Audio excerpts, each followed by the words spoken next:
mikwano gyange bwe tuli buwambe okubaagaliza omwaka omujja okubayozayoza abavuddemu lwakuba fe abasinga tulinga abakyali mukadde kuba terinyo chapter gye tulaba yabikodde. Njagala okusaasira mikwano gyange abasuubuzi kuba nalabye nga bakaaba nayogera ku nsonga waliwo nakiwandiika oli n'agamba nampita Analyst ndi mu kuba bukubi miranga omusolo oguteekeddwa ku ngoye musolo omungi kubanga waliwo engoye ez'olabira ddala engoye ez'abaana abato jiini ab'emyaka 47 nga bataddeko omusolo gwa mutwalo gumu mu 2000. Waliwo omusolo kaki fe ndi mwambazi wa kaki zokka ze nyambala bateddeko omusolo gwa mitwalo 3,600. Kakati fe kaki tugenda kujambalya ku sente mmeka empya enkadde no empya baali batugambye ebikadde bibagoba nga ndoze yagenda okussaako omusolo birinnye tulabe ng'ebipya ebya sente entono kakati n'ebipya biri saidi eri kati kitegeeza bushwana bano bagenda tusanga tambula bute e Kampala kubanga ng'okwambala kufuuse kwa bbeeyi ng'oyambala butega kusane lw'oyambala ku ngoye mu linnya ery'okunoonya sente. Naku zino mbadde nnyumizaako bannaye nti gundi mu Christmas holiday mbadde nsoma ekitabo kita The Globalization of Poverty, engeri ze bayita Bretton Woods institutions, World Bank, IMF ne the Parish Club bakozesezza banka eyo okufuula ensi z'abansi okusigala nga ziri eyo nga zibakolera. Babegenda alinga nkibannyonnyola ne bagamba nti banne gana amabanja ge mulaba twewola kati agaweze trillioni 107 ekigera ku 19 bogera ku 9 yes no gaweze Uganda check gaweze gugwalu nga tugenda mu Christmas bewola trillioni bazali 7 gwe kyokolanga gugattako feno fetwa tugatta kati bakuwa report mu buy omwaka mulamba nenga bonna kubakola ki bewola sente kati sente ezo zi company kubanga banka eyo giraba fere tulina mu shares banka eyo ya company ziri engagga ez'abazungu ziziteekayo sente kigane zinoonya obutale IMF yes no walo companies enene as multinational corporations sente zaazo ziteeka mu World Bank World Bank azekuwola kakana ezowulya condition zolakyo vulambo endagaano za World Bank ziba za kyama mubeeramu akawala kajjobba ku byakere akati bwe obwairo bugenda okulaba nga buli sente zogenda bulanga government enoonya sente okusasula abagikola ki abagibanja naye ate ogenda okuwulira ndaba observer tugamba bilioni 6 basasula bazita gosti abasomesa bataliyo ne bagamba nti bilioni 5.2 ku golodi kaijo ukyabuuza ku bantu yes katono kwa kinuma kwa abe basubuzi inze bwensinga okola ki okubeera kakati nowulira zi tax waivers bangambi bagulangule kakati noba ono musonyiwa bano obasikamu ate asembayo yinze kubanga nze siri ndwirawo ddala okulinnya ennyonyi ugenda okugula ebulaaya kitegeeza ebintu obisanga wano ne bikufuukira ekizibu ekintu kyenda abantu tubayita basuubuzi ne bali mu kkaba kubanga bategedde nze naawe tetugenda kusobola kugula ngwezo so njagala okubasaasira ennyo nti embeera egenda kwongera okufuuka enzibu nagamba ne mabega naba wansekerera nga bagambi nti mu Uganda tuwa abasuubuzi emidaala okukola obusuubuzi mu Uganda si kintu kyangu olaba n'okubeeramu obubeezi ng'oli mulamu buli anaabeera mu Museveni nga agenze tugenda muwa certificate emukola ki certificates of surviving tugenda gimuwa tweyanze nnyo tweyanzege Harold Kaija namba nyawaali sebo buza balaba salt very negative. Azinga nywedde kachayi. Kalimu sumulizo kingi nnyo olwaleero. Naye abatulaba mbalamusiza. Mwebale emirimu ate era mwebale okutukkiriza okubeera naffe. Njagala okubuuza ku mukwano gwange ennyo Pastor Losias Bujingo ne Susan. Mukwano gwaffe nnyo nga tewantemezaako naye oli mubi nnyo awaka, and I was very happy. Mundi guna so kujubala waka lwa kusatu babuchi wano. Naye ate jobe nagenze nabyo chenjawula awaka na mayumba ndaba at least kuguma manyi trauma kuba okumala okuyita mu mbeera bwetyo byoyita mu psychological nebira bingi nakwezo kulwokusatu nali ntambula ne babbe essimu yange ku kkubo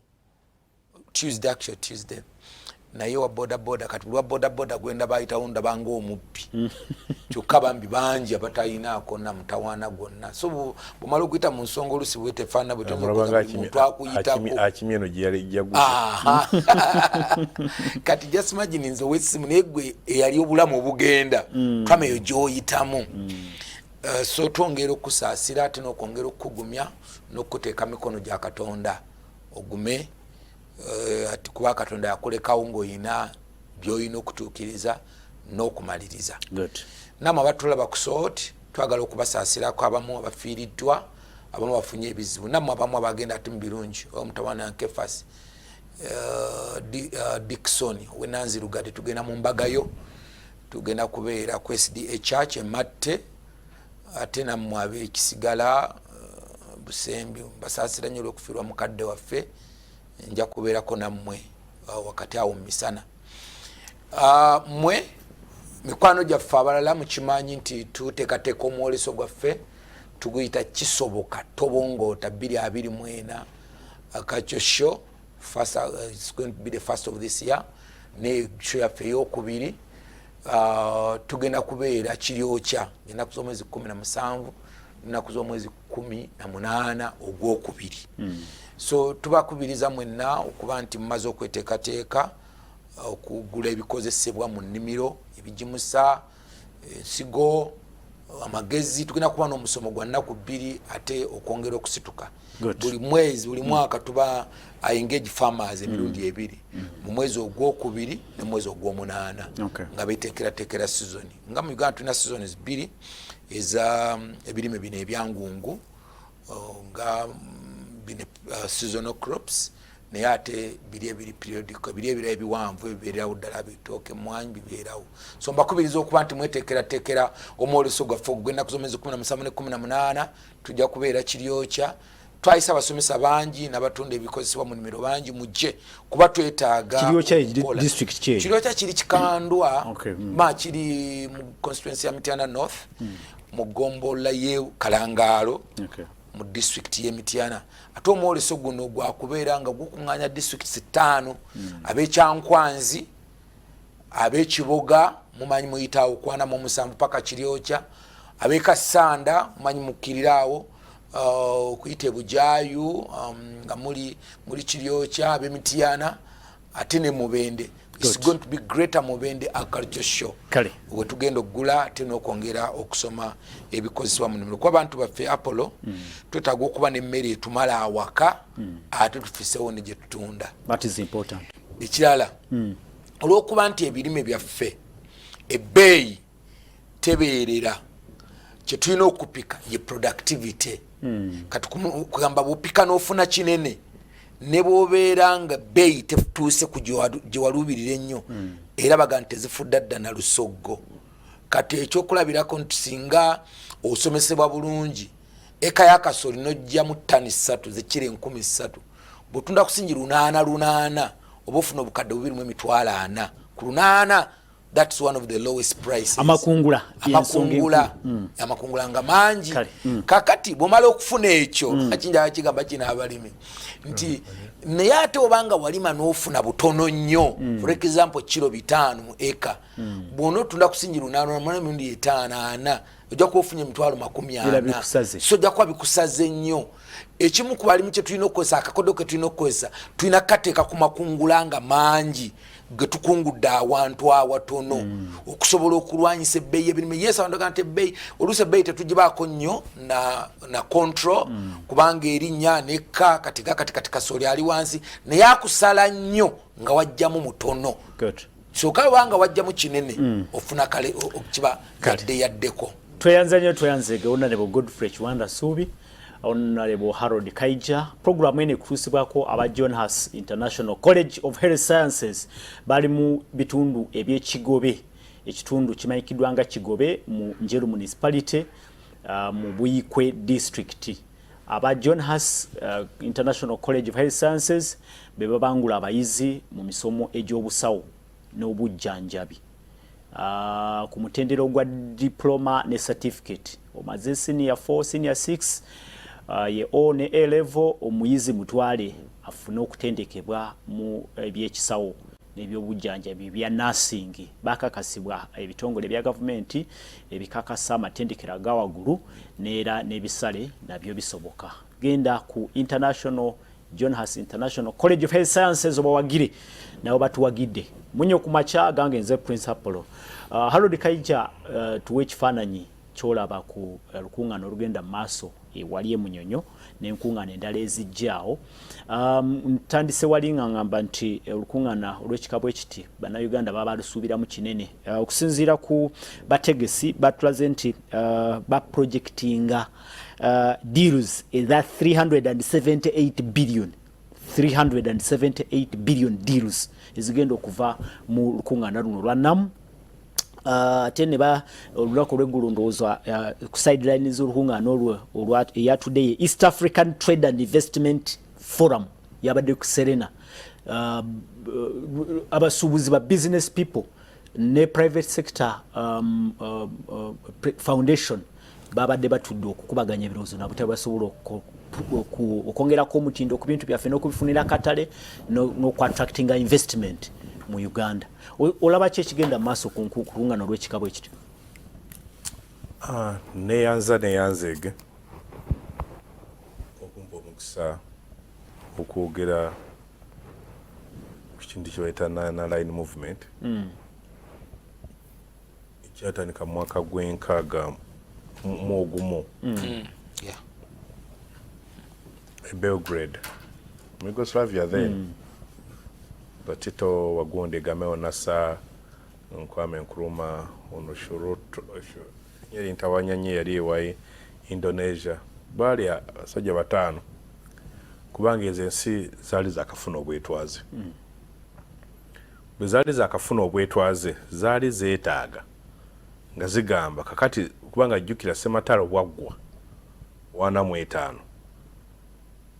ne watandikawo okuvuganya nga buli omu ayagala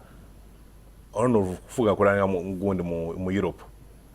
nga Russia egamba newe yalwanye n'ekukyayo mu Germany esigale nga yeekuumawo nenge eteekayo endowooza yawo na bano aba NATO gye baali kuba bujjukira balwana ku side emu nga balina omulabe omu Hitler nenga ba birowoozo byanjawulo so bwe beegatta bubaawukana mu ndowooza kati competition etandika. Era nga bagambe World Bank gabe nayimaga kwa World Bank yatandikibwawo to reconstruct Germany Europe. Era Germany bwe yegira jambweti neraba ebirowoozo byayo n'egigoba ngemaze okunywera muko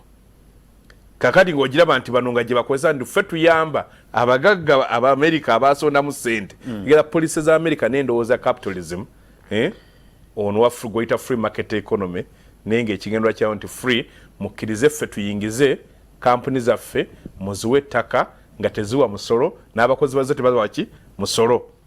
kati mwebyammwe bife ng'ezaabwe zikola ki zikula so kakati bano bagati tugenda kubeera tutya eno nyina byenjagala eno nyina byenjagala ffe tubeere wakati nanalaga nti tetusagenda mu lutalo lw'ab'amaanyi kwe kutondawo non-aligned movement bezimbe ensi kati ziri 12 yes bezimbe bakole ki bagejje kyekyali kiriko nti bano nga bali mu kulwana tutuuke ku speed tumanya banaagenda okukakkanira nga naffe tukoze ekyo baba China badduka emisinde batuuse n'abayindi basembirako nti balaba ati bali ku level gy'ogamba nti tekyali ki mbi nnyo kaka n'abalala ne bazeegattako nekifuuka ki kinyumo Nanalayini ategeera obulungi abanga independent mu parliament atayina ludda teri kintu kibuzaabuza nga mbwere association y'aba independent kyovula n'olweta ine headquarter n'obukulembeze bwe buli yes, Uganda kati fe tuyina entebe andi akati omwaka ogwedde babadde Uzbekistan haguli gwali luddawa It's after 3 years. Yes, no, but I'm telling kubanga nti ekintu kiri awo kuba ngabula association y'aba independent eyaba enare mugira bange benjodde kyogamba KAIJA tokiraba mu mulamwa guli no anti ndi mu kuvugira yes of each other buli mwe ina interest ki zibaza bubera mu bukadi bwe bwabala teba association mwera awo enyodde nti mwe kubanga eyo sindowoza naye ekibagata nakyo kyotayogedde nti these are developing countries and nembufe tubere ezikyakula akati ekigamba kyendabye nti mwaye Museveni ali mu kwetega yategese namu yes ali mu kwetega yes ali mu kwetega abaza abantu bali nga betwala kubanga omanyi kati no go ahead omanyi bwali mwezo side ezo kakati aganti kati fe tuli wano ani agula kubaliwa yes kubaliwa neto nabali kwa kati conflicts zola bezili mugundi mu nsi bulamu bagala badda side yawo kati bano agafe tuli wano wakati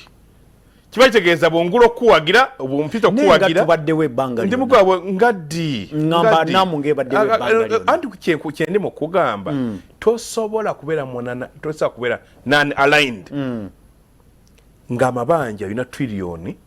19 ngasinga okuula yoyo gwogamba mutobukola ki mbutoli side ye oli mutofu mbadde manyi naga mind yabali abasoje nyina kutandikiddeko yali agatugenda ogeje nga nange byaga siyo kizogerwa mwange bwemba nga mbanjagala fees nziruka wa Kiwanda bwemba njagala nsimanda gawalanga kamotoka Kiwanda yakola ki yanjazike motoka bwemba njagala buli kimu kyenja mukyala wange tugende wa Kiwanda vero natwazika ki nga kumpi okubeerawo okwo Kiwanda bwabataliiwo obatakola ki obataliiwo tosobola gamba nti wetengeredde ku Kiwanda sikitegedde kuba KAIJA nze ndowooza omulamwa gw'abano okwekwanya anti ogambye nti mu butono bwaffe naffe katubeereko we tukunganira twogere ku nsonga zaffe tuveyo n'eddoboozi erimu eryabankuseere kankyogere kiki ekikufuula solid obumu abangi nedda ekikufuula solid paka tumala okwemwa Museveni olunaku muyagamba tujjane tumala okwogera saida n'osanga gundi Biden kamange ensonyiwa kana nange mbadde nyina okubako byenyina okwogera abe wange bakoleki bampulire ekikufuula ow'amaanyi ogamba oyimiriddeko wekka wano mu Africa toligira food security ng'oyina emmere ono byasi bakusomesa ng'oyina ki emmere bw'oba toyina mmere n'Abaganda balina n'olugero lugamba simanya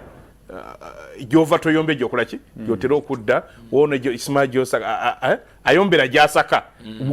balina bajja nti ng'ayombera gyasaka tutandika lute nti waliwo gyosaka wagyosaka you make sure mutoyomberayo kakati eno gye tusaka otegeeza ki ogamba olukuŋŋaana luno terulina nnyo makulu oba omukago guno gwa namu and I am telling you I'm taking stock for Uganda andi nja kugamba tuyina ki fe awamu kye tulina banka mbu ADB yaffe ne African Development Bank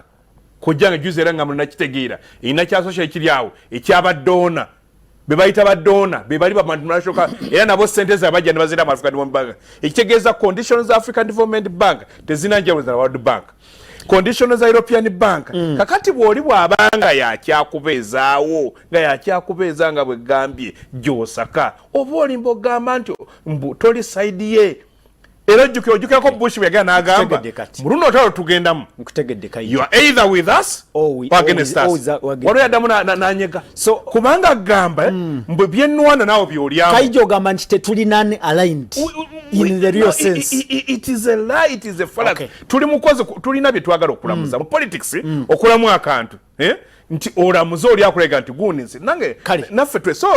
mu mbeera eyo gye tulimu mu dakiika 2 olaba nga olukuŋŋaana luno tulutambuza tutya tulina kye tufunyemu omuntu wa bulijjo alina kyafunyemu ekyo nakyo nalabye kuba tulabye trade investments forum zino batusuubiza deals eza obuwumbi 370 muganda wange ekiwanda gezi nagamba nayo naze ni negative omubaka wa parliament oweterego omukyala Rose Abiga yabadde mu lukiiko olumu lwabadde lwakinagamba if we are going to be disorganized by these NAM or any other meetings, by being diverted to roads with the potholes, so that visitors can use the well-paved roads that were reserved for them, we would rather live without these delegates, Obiga, or Weterego, MP wachi, WNRM. Nti bwolaba inconvenience, kosye bibata tubulira yes omanyi singa babitubulira ne mukuga singa abantu bekalakasa netajja nakwaki nosanga abantu kioski zaabwe live ruhudu z'abantu boda stage omwana boda omugado genda kumala wiki namanga tokola nenga twakimutegeka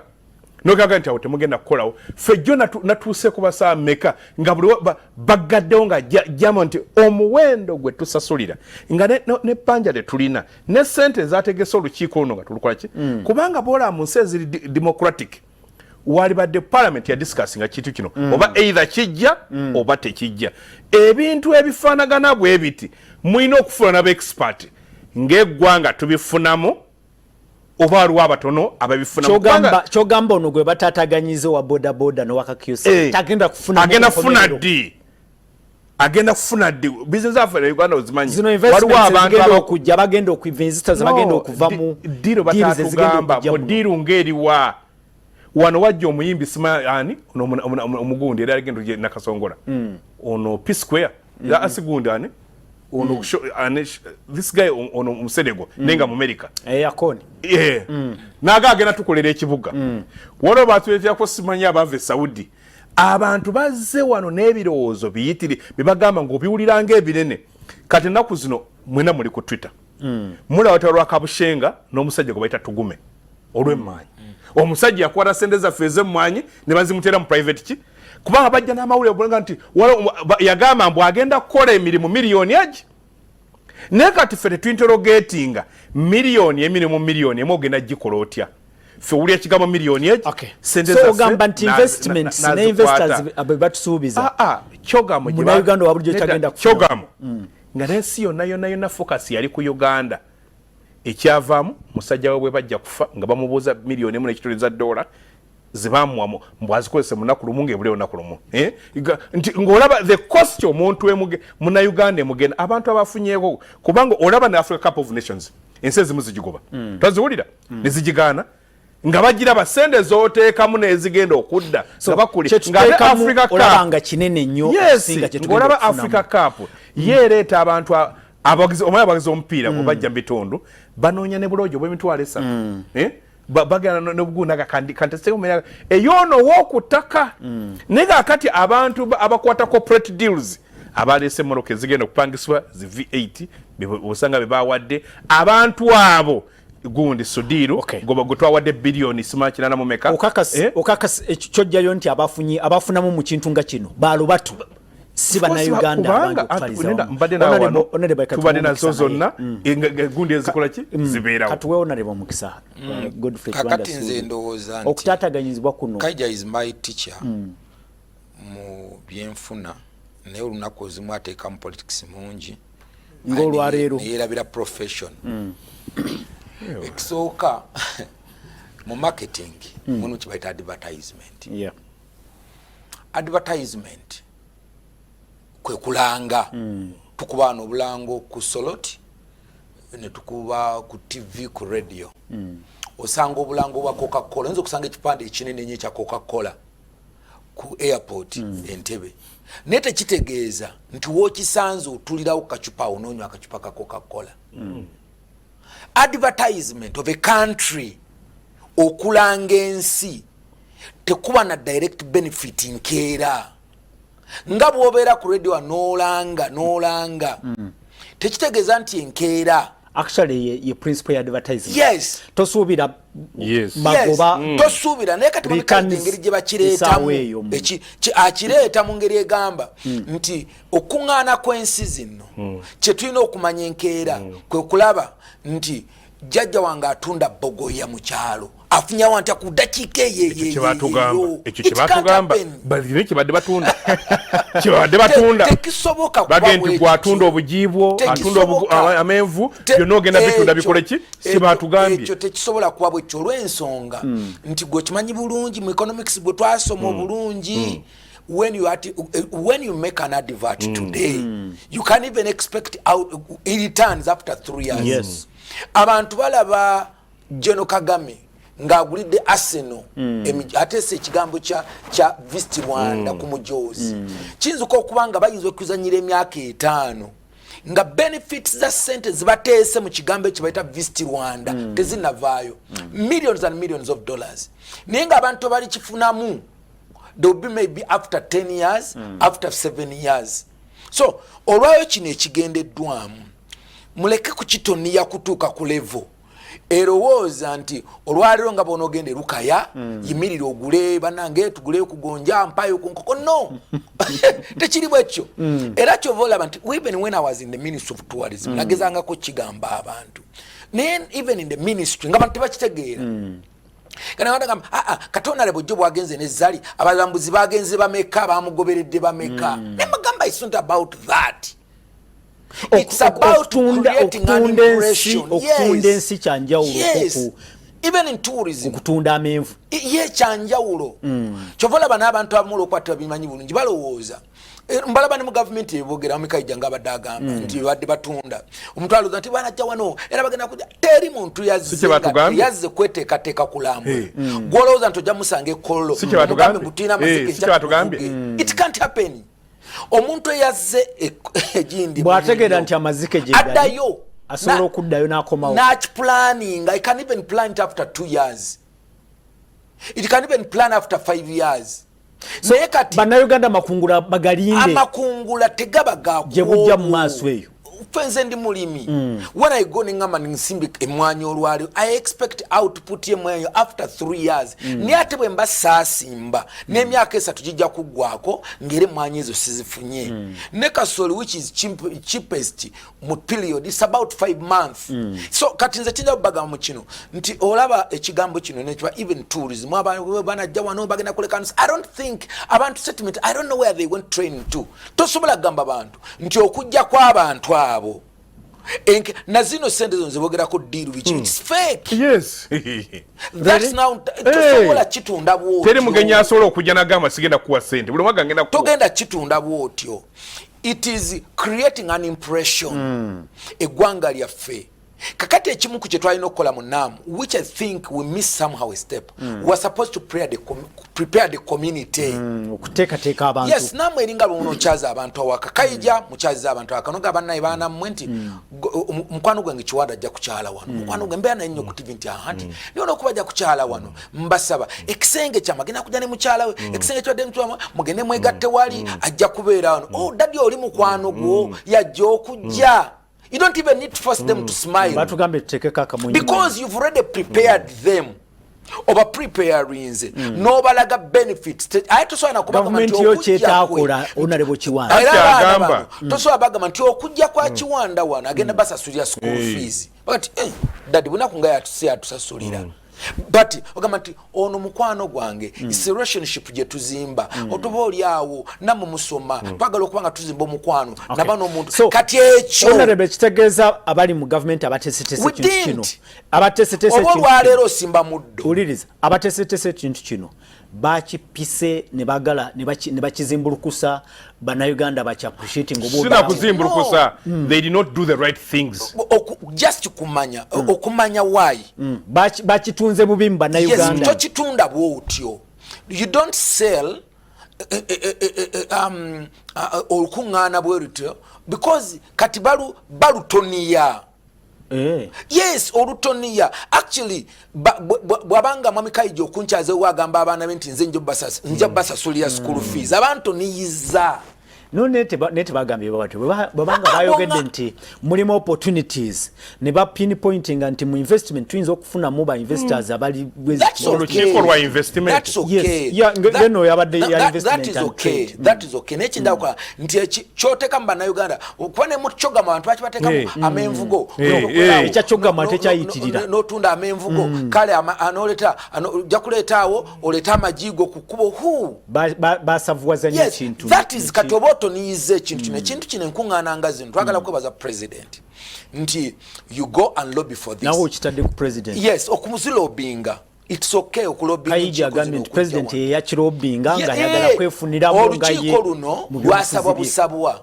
It was applied for. It is not rotational. It was applied. Nti tusaba olukiiko nujja kutula waffe. Kati okubale bakiriza twalina okujja n'okuteekateeka community yaffe. Niye bw'olaba nga tuli mu kusimba muddo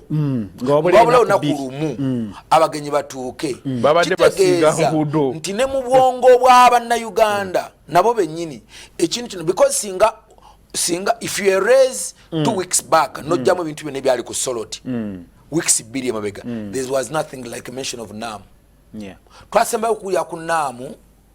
vice president yagenda kebweru awe bagenda kebweru awo naye nga abagoberera ennyo ndowooza tini bwe yabadde ku NAM ne NAM ejja kujja wano kale bantu oba namugga oba namutebi oba nga kintu kirawo enteekateeka yabaddemu ebirumira tulina okweteekateeka beta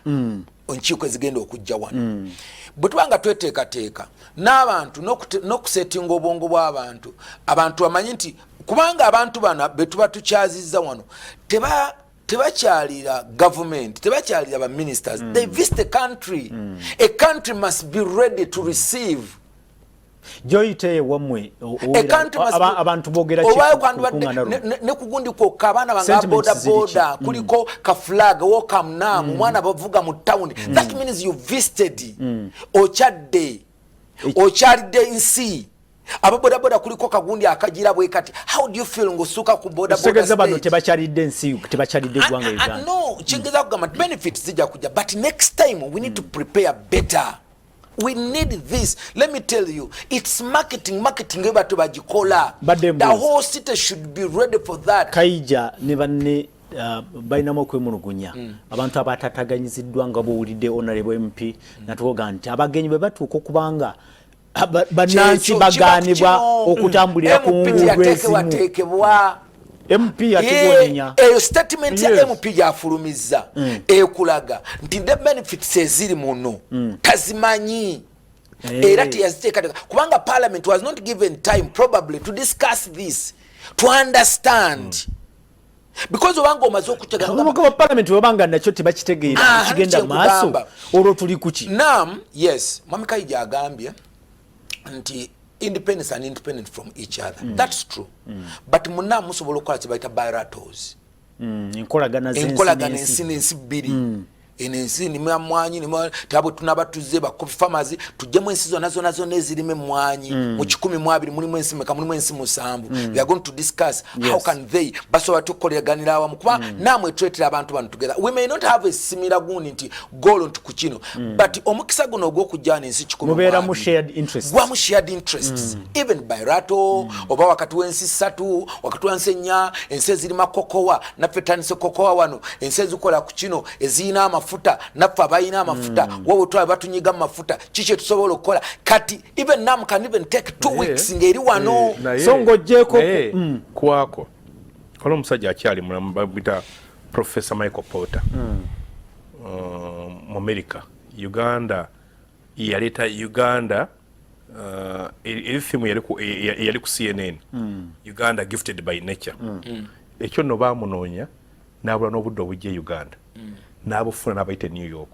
ne bamujja naga nti bwebayogera ku binaga nti ye niki yamwe okola ki. Professor Michael Porter atuwa ebika bya competition naga bwoba oli munafunga bwe tuli yigo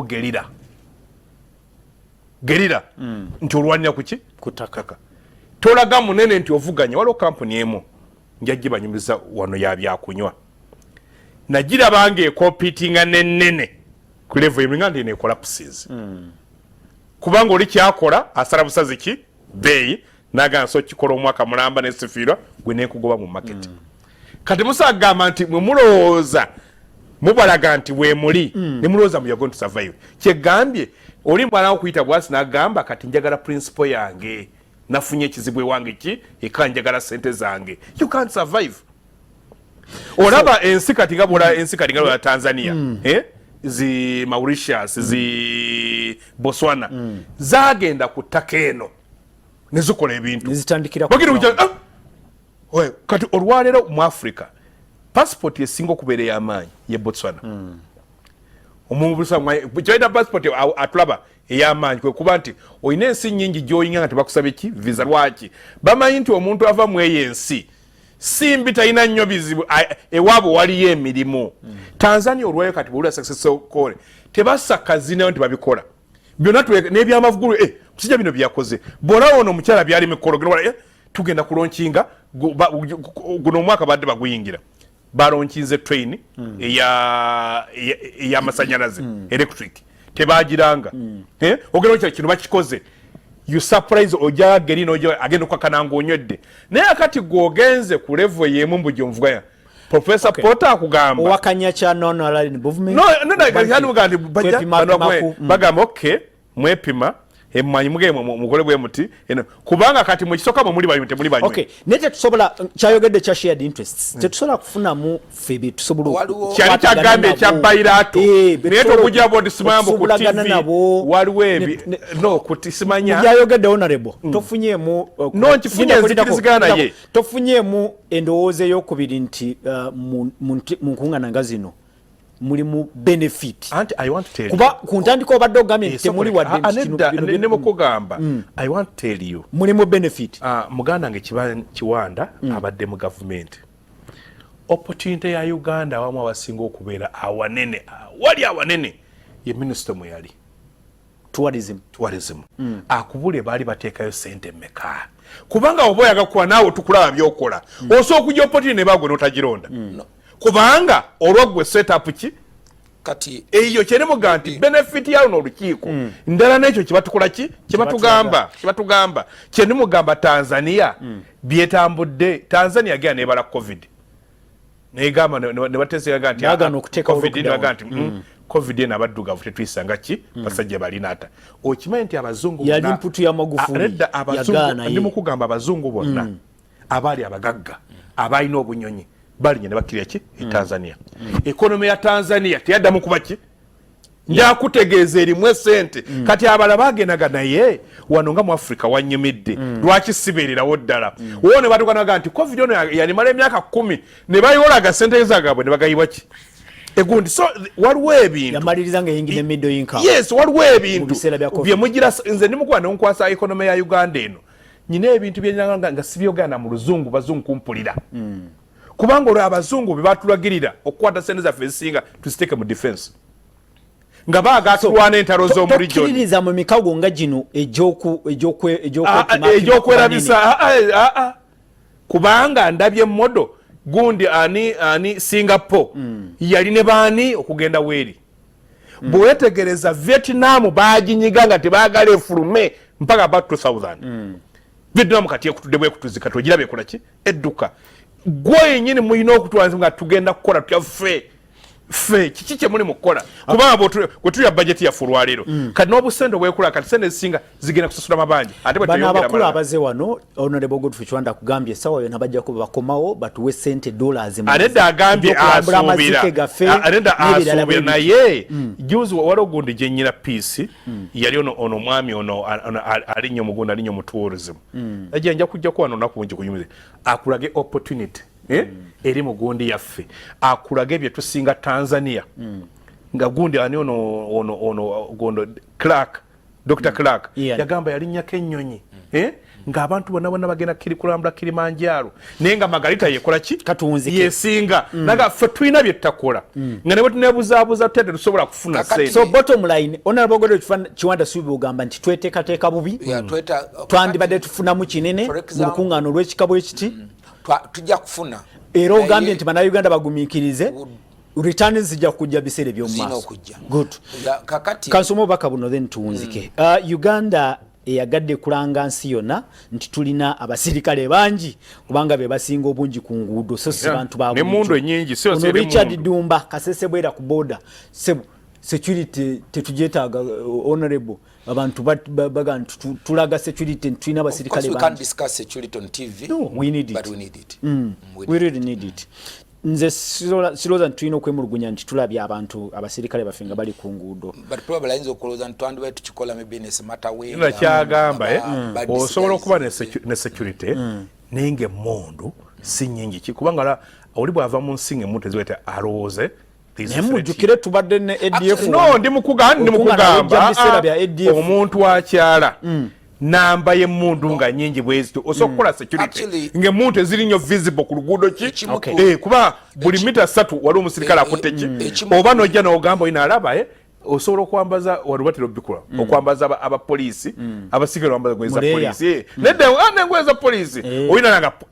poliisi abalezi ne alaba military police alaba bano alaba agamba ekimu ku bintu ebiri ekigali ebitiise nnyo ze mundu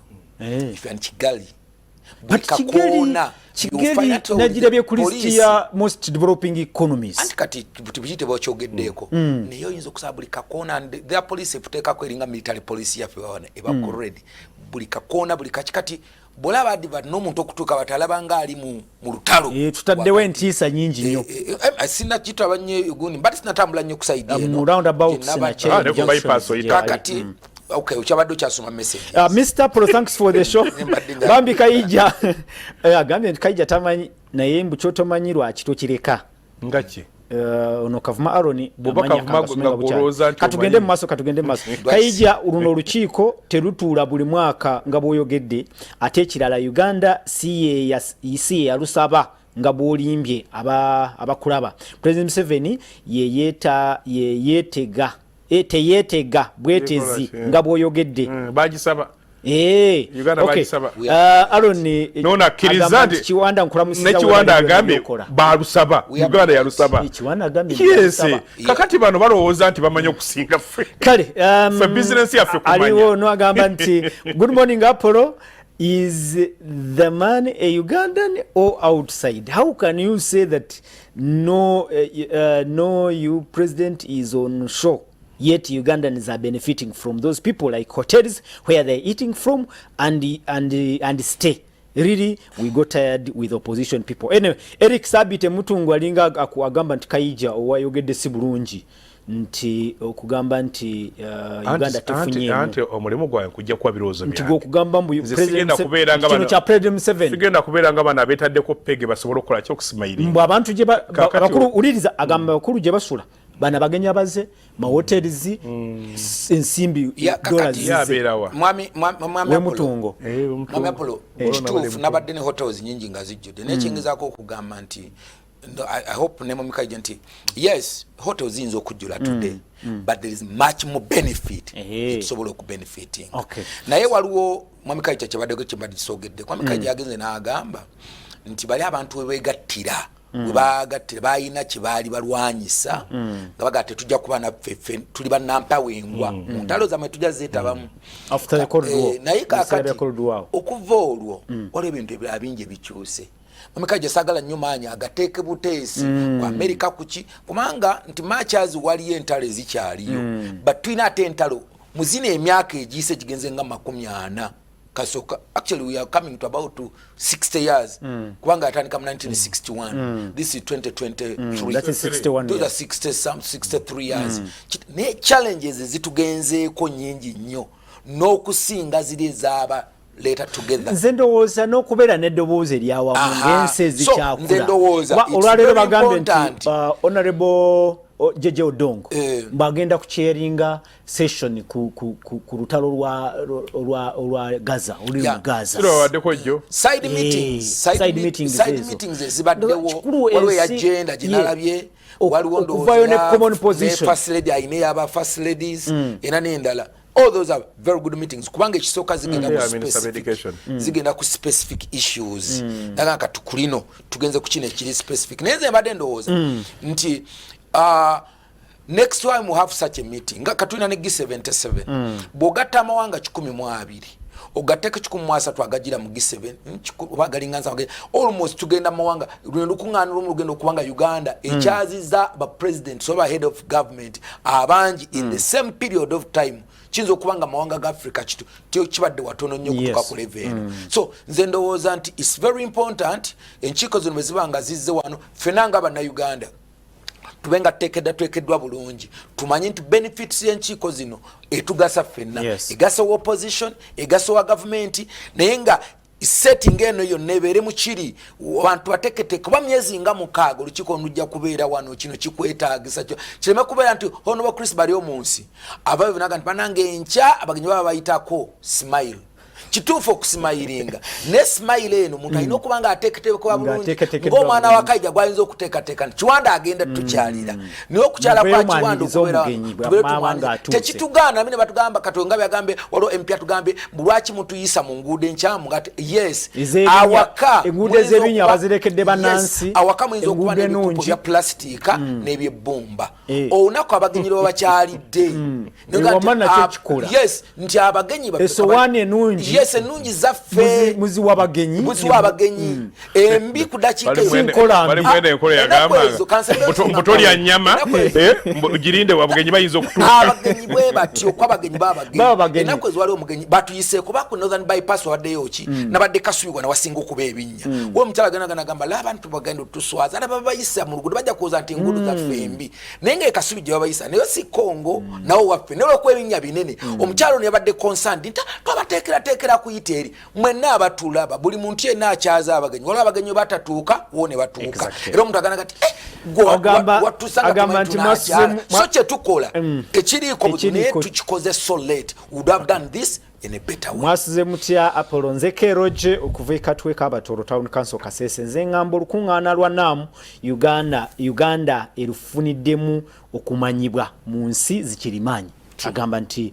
eyo global visibility nayo nsonga nkulu olwakadde messages nyingi neka nkujukiza tulaba nti program ene kutusibako aba John Haas International College of Health Sciences bitunde byekigobe kapande kali ku TV yo wandike namba yesimu bakubire kati utwala omuyizi ayigirizibwe mu misomo ejebyo obusawo n'ebijanja bineda kikabiri zoka producer Zimpe good morning Mr. Polosente ze twataddemu zisinga ze tugenda okujjamu mu Charles from Mutundwe Kabowa zone in a short tujakola audit ndowooza ku nkomere date. Thank you for the program. I am Agaba Swaib from Cheriaha, Nyakarongo, Kaga district. I thank Honorable Chwanda Subi for his presentation. Go ahead, I'm watching live. Banange message nyingi munatusonyo lwakade kigambo kimu KAIJA nalabe mukunga abantu bagende basimbe bitoke. Temugenda kutuswaza abagenyi nga bakyali wano. Dakikemu. Ntaka celebrating na ffe binya byaffe. Kwa minister Okero Oriemu yagamba kyabulambuzi baffe. Nga musimbe bitoke mu binya yagamba kyabulambuzi anti mwagala mugenda kusikiriza police okujja iba kube tiyagasi kakati ngotunulira bulungi nti ne timing y'olukiko gye bawutaddemu kigambo kimu bambi bwogugolinga ku mikutu gyonna egy'amaanyi munsi yonna BBC n'ebiki ekintu kati mu Africa buli mukyatunulidde mupiira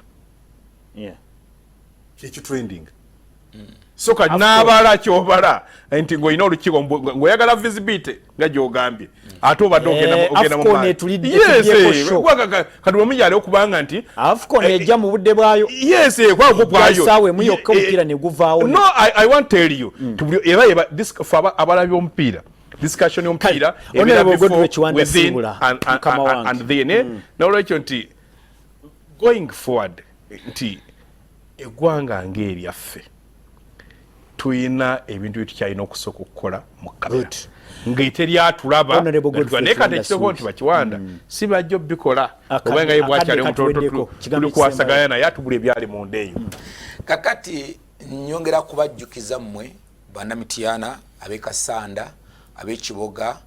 ab'ekyankwanzi ne mubende tulina olukuŋŋaana lwaffe olw'abalimi ng'ennaku z'omwezi 17 ne 18 omwezi ogujja ogwokubiri ekiryokya Kalangalo sub county abalimi baffe muna tubakoola mujje mwefunira ebintu ebya season etandika tusobole okubanga tuba n'emmere emalawaka ayo tufiseeko n'eyokutunda mbalamusiza tubagaliza